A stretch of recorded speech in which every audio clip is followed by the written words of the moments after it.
Трамп внезапно обрушился с сокрушительной критикой на российского коллегу. Что стало причиной и почему хозяину Кремля это не понравится? Покушение на Путина. Названа страна, способная на такое. И это не Украина. Все подробности. Президент получил по лицу, в прямом смысле, международный скандал, о котором говорят все мировые СМИ. Сбитие борта номер 1 Путина, паника в Москве и заявление кремлевских персон. Хлопок, еще хлопок, задымление. Добрые украинские дроны вторглись на огонек, на важные российские военные объекты, жесткие удары по заводам, работающим на кремлевскую машину смерти. Белорус внезапно купил почти 20 тысяч машин в Литве. Зачем? Необычное дело с неожиданным финалом. И многое другое. Самые важные и срочные новости, эксклюзивные подробности. Вы смотрите информационный выпуск «Нехта». Оперативно о событиях в России, Украине и мире. Раньше и понятнее других. Все, что нужно знать сегодня. Российский президент зашел с ума. За последние годы такое в соцсетях можно было прочесть миллионы раз, но впервые это написал сам Дональд Трамп. С ним что-то случилось. Он совершенно сошел с ума. Он без нужды убивает множество людей. Я говорю не только о солдатах. Ракеты и беспилотники стреляют по городам Украины безо всякой причины. Заявление Трампа появилось в сети после масштабных российских атак по 12 областям Украины за минувший уикенд, в результате которых погибло 13 человек. Москва использовала 300 беспилотников и 70 ракет. Я б хотіла, щоб не побачив той Трамп. Правда, реакции Трампа пришлось ждать более суток. Президент США был занят куда более серьезным делом – игрой в гольф, а игра эта бывает опасной, написал ранее в своей соцсети хозяин Белого дома, проиллюстрировав это фотографией лебедя, который пытается схватить спецпосланника Уиткофа за причинное интересное место. А в постах Трампа часто достается не только агрессорам, но и жертвам. Точно так же президент Зеленский ничем не помогает своей стране, говоря так, как он говорит. Все, что он произносит, создает проблемы. Мне это не нравится, и это лучше бы прекратилось. Эта война никогда бы не началась, если бы я был президентом. Это война Зеленского, Путина и Байдена, а не Трампа. Я лишь пытаюсь потушить эти большие и уродливые пожары, которые были разожжены из-за вопиющей некомпетентности и ненависти. Но последуют ли за громкими словами Трампа в адрес российского президента какие-то конкретные и решительные действия? Вы упомянули, что недовольны президентом Путиным. Вы ранее говорили о введении дополнительных санкций против России. Вы сегодня более серьезно об этом думаете? Абсолютно, он убивает много людей. Я не знаю, что с ним не так, что с ним произошло. Он убивает много людей, и мне это не нравится. Правда, ничего более конкретного Дональд Трамп не добавил. Но даже этого хватило хотя бы для мгновенного обвала российского фондового рынка на 100 миллиардов рублей. А вот в Кремле побаиваются остро реагировать на заявление Трампа. Это очень ответственный момент, который связан, конечно, с эмоциональной перегрузкой всех абсолютно и с эмоциональными реакциями. Мы внимательно отслеживаем всю реакцию. Вместе с тем, президент Путин принимает те решения, которые необходимы для обеспечения безопасности нашей страны.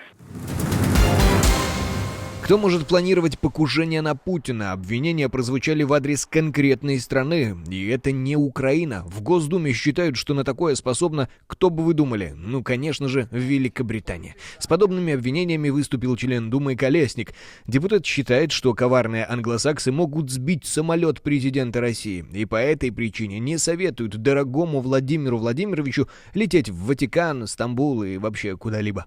Британцы подлые, верить им нельзя. Сколько раз мы им верили, столько раз они нас обманывали. Знаменитое выражение «англичанка гадит» никто не отменял. По-другому никогда не было. С похожим заявлением выступил и бывший депутат Думы кремлевский политолог Сергей Марков. Мол, британские спецслужбы могут инициировать теракт против самолета российского президента. Методичка из Кремля та же. Они просто собьют борт номер 1. В Ватикан опасно лететь. Правда, пока скорее сам Кремль пытается дотянуться до премьера Великобритании. Недавно был совершен ряд поджогов домов, связанных с Киром Стармером. По делу задержаны граждане Украины, но британские следователи предполагают, что заказчиком этих преступлений являются российские спецслужбы. Президент получил пощечину, и это не метафора. Эммануэль Макрон приехал во Вьетнам почтить память павших, встретиться с партийным боссом и укрепить союз двух стран, но весь визит пошел под откос из-за одного хлопка по лицу. Теперь мир обсуждает не сам визит, а то, что случилось перед ним в самолете.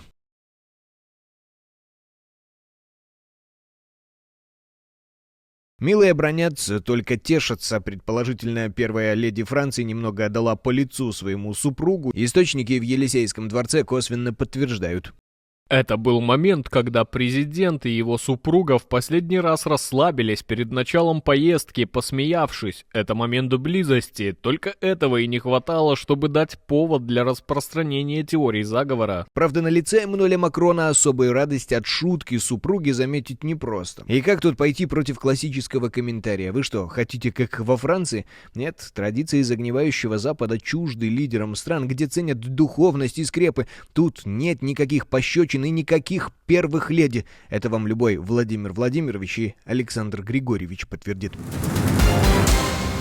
Украинские дроны атаковали самое сердце производства шахедов в РФ. Под ударом важный объект российского военно-промышленного комплекса. В Елабуге, в Татарстане, добрые дроны атаковали завод. Вероятно, это реакция на массированное использование этих ударных дронов во время последних бомбардировок Киева и других городов Украины. ВСУ заявили об атаке более чем 350 российских дронов. Во время этих налетов шахеды продемонстрировали также новый рекорд высоты — почти 5 километров. Дроны эти также постоянно модернизируются. Это усложняет задачи украинской ПВО. Кроме Татарстана, под удар дронов попал и химзавод в Кинешме, Ивановской области. Слышны были взрывы и в Туле. Еще летит. Это они по заводу уже. По заводу, блядь. Целью могло быть научно-производственное объединение «Сплав», производящее смертоносные системы залпового огня. Короче говоря, движуха в России в самом разгаре. США и Европа договорились пока. Российский фондовый рынок от заявлений Трампа приуныл, а вот мировые биржи реагируют позитивно. Правда, речь не о критике Путина, а о решении президента США отложить введение 50% пошлин на весь импорт из Евросоюза как минимум до 9 июля.